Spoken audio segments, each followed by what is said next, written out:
เรียกให้มันกี่นาทีเล่มแฮมกี่นาทีอีปล่อยเนี่ยได้ฟังเจ้าจันตะขาปูจีนเนาะทั้งใดเขาห่อนกันแก่วันนี้นะทั้งใดฝนตกของจ้าอันนี้ฟ้าขันล่มละกำเนาะแรงนี่อาจจำมันเนี่ยแรงนี่อาจจำเนี่ยอีปล่อยแม่คนฟังรายการสถานีวิทยุหน้าตอนนี้เนาะส่งขึ้นกระจายไปชั่วโมงต่อไปจะอยู่ตีของพระอาจารย์มหาชนชาติเนาะหรือว่าพระอาจารย์รูปใดจะเข้าต่อจากนี้บ่ฮู้อาตมาภาพก็มีการควางหน้าอยู่พอดีก็จะได้ไปตานประสาทเนาะตานประสาทมีงานขาวดำครับจังหวัดบ้านเฮานี่กำใจแฮมหมู่บ้านหนึ่งพุ่น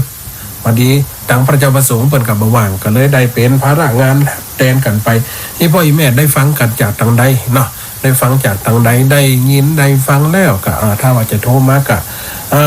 คนเล็กคนน้อยก็ได้อีพ่ออีแม่เนาะเวลามันก็ใกล้โกนเวลาเข้ามา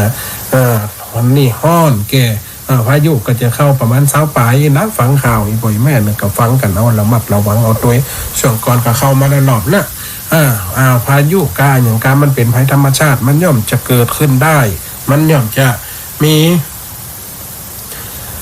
ขึ้นมาใดเนาะปีใหม่ปีเก่ามันตีกันเห็นเนาะสาธุสายแรกแม่สมบูรณ์ไร่ศิลาทองสาเจ้าตัวลูกสาธุยมคนเขาเนาะนั่นแหละกะนี่คนเขานี่ความกตัญญูกตเวทีในแม่เป็นเครื่องหมายตกไผ่ไม่เนี่ยความหักของแม่ความหักของลูกของเต้าคนเขามีอย่างกันหมดอีปล่อยแม่นะคนเขามีเหมือนกันมาพ่นห้อนก็ให้แม่ทั้งบ้านไรพุ่นห้อนกับฝนกับมันใจโต๊ะโอ้อันนี้ขล่มมาแล้วครับน้ำแน่นนะนี่แรงนี่นะมันทุกต้องให้นี่ตกมันนี่แม่ต้องให้นี่ตกมันหน่อยต้องให้มันไกลหน้ามันไกลหนองนะมันตกอากาศโตวันปุ่งต้องรอต้องมันฝนบ้านคิวฝนตกมันแม่หนาวต้องให้มันตกมันนี่แม่มันไกลหน้าหุ่นห้อยหุ่นเนี่ยเนาะมันห้อยหน้าแม่สอยกับหน้าแม่เตาะมันซุบกันนี่แม่น้ำไม่ใช่น้ำมันต้องไหลลงไปน้ำไม่วังเนี่ยน้ำแรงฝึกกับมาแห้งแหละมาแห้งแหม่ไว้ดีเกี่ยวข้าวนี่ล่ะพอเหลียงล่ะต้องให้ยานาสองเตี่ยใช่ไหม3 เตี่ยก็ได้ถ้าจริงเนี่ยมันนะแต่เขาจะปลูกข้าวโพดอันอย่างซ้อนของปลูกข้าวโพดข้าวแพบเอาอย่างไม่กินแรงไหมเขาเนี่ยแม่ว่าจะอย่างว่าจะย้ำปลาแห้งบ่หูอันนี้กระโจดแต่เจ้านี่ย้ำปลาแห้งมากเด้อกับไปวัดธรรมกายมาได้เปิดนะเก่าแหวนลงตีอันอุทัยธานีกับเป็นซื้อกันกับซื้อมาอย่างอันมัน4 ตัว100จ้ะฮะเอามากับมักโจงใส่หม้อฮั่นเหรอได้กันหลายก็กับทุกเจ้ามันถึง40,000 กว่าบาทเลยเหมือนกันนักอยู่พอปั๊บมูเจ้าไผ่เป็นไผ่4 ตัวลงว่าทางตำกี่เดียวเหมือนกันไปหมดแหมทุกที่ไปเหมือนกันหมดเลยน่ากระโทรหาตะคืนตัวลุงน้อยเป็นคนออกรายการเนาะแต่กระโทรหาตัวลุงเรากำลังอยู่ตานี่แต่โลกคนอื่นเปิดมาจ้าแม่แต่เฮานี่จะโวยหน่อยเพราะเฮาลำปางมันอยู่ทั้งไหนโซนไหนเป็นแต่มันไกลหน่อยก็เลยได้ออกก่อนหมู่ทั้งไกลอีสานเนี่ยออกพุ่นหยับขึงเกิงต้นนะคนว่ากระถามว่าจะถึงวัดมาได้แล้วคนค่ะ2 โมง 3 โมง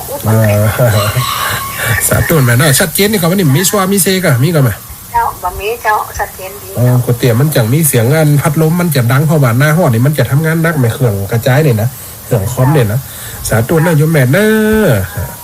สาธุนะเจริญพรนี่กับแม่สมบูรณ์บ้านไร่ศิลาทองแสดงอีแม่นี่ฟังตลอดนะท่านได้โทรหาอยู่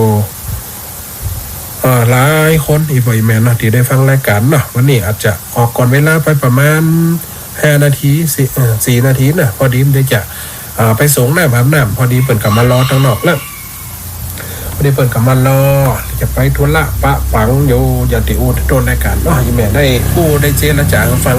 กำน้ำกำทำเหลืองเจ้าจันตะคาปูจีผู้ที่มีความกตัญญูเป็นหลักผู้ที่ฮักพ่อได้แม่ถึงเปิ่นจะไล่จะมุกจะตีนี้ออกมาออกจองมาเมื่อได้ดีเปิ่นบ่ลืมฐานบ่ลืมชีวิตเนี่ยเป็นฐานชีวิตของคนเฮาถ้าปัจจุบันยังฮักกันดูแลกันอีกฮักพี่ฮักน้องฮักป้าฮักลุงมากันย่อมจังอยู่กันได้เปิ้นก็ถึงว่ากำเก่าเป็นว่ามาคนนี่ยามตุกมาได้กินบ่มีไผตามไผ2 ต้องตุกมาได้หนุ่งได้ย่องพี่น้องเพิ่นดูถูกดูแค้นมากันย่อมปีจังอันอีป่อยแม่การสิ่งวันเนี่ยมันย่อมปาคือหันปะย่ำมี กินกับมี9 ป่า10 ป่านี่ย้ำตัวโต๊กตามความหน้าเนี่ยมาตัวเดียวกับเหลียวมามองมันจะไปกินย่างนะชุมมาแต่คนแต่ก่อนมากินขี้คนรวยก็ขี้คนตุ่มอยู่เหมือนกันนะแต่อย่างปอสีท้อนเป็นบ้านขี้คนรวยนะไม่กินปลาหมากับตะโกนอีอ่ะ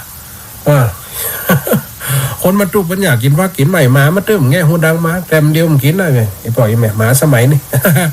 หมาสมัยมันจะกินอาหารอย่างเดียวเฮานะยังมาข้านเฮาเนาะเปิดเพื่อเฝ้าบ้านยังเคยเฝ้าหมามันเดียวเป็นหมาเจ้านายคนหักหลับเนาะสื่อเตียวสื่อเสียสื่อแว่นตาสื่อเก็บมือใส่เงี้ยมันเป็นสิ่งที่สิ้นเปลืองอีพ่อยแม่ได้ฟังรายการเนาะในขณะนี้อัตมาภาพจะออกก่อนเวลาเพราะว่าเปิดมารอละอีหน่อยพ่อยแม่ละหมดเวลาแล้วคนฟังรายการเขาส่งสัญญาณอุจจาปักป้อนพอนาฬิกาไหลมาลิงคอนสุดตังลาจรนักป๊อบวันนี้ลาไปสุกนาข่อยโคตรบรรจบได้เวลาเขาจะได้มาปุ๊บมาอูมาจาเตสนาธรรมะปืนบ้านธรรมะปืนบ้านเจริญพรสวัสดีเนอ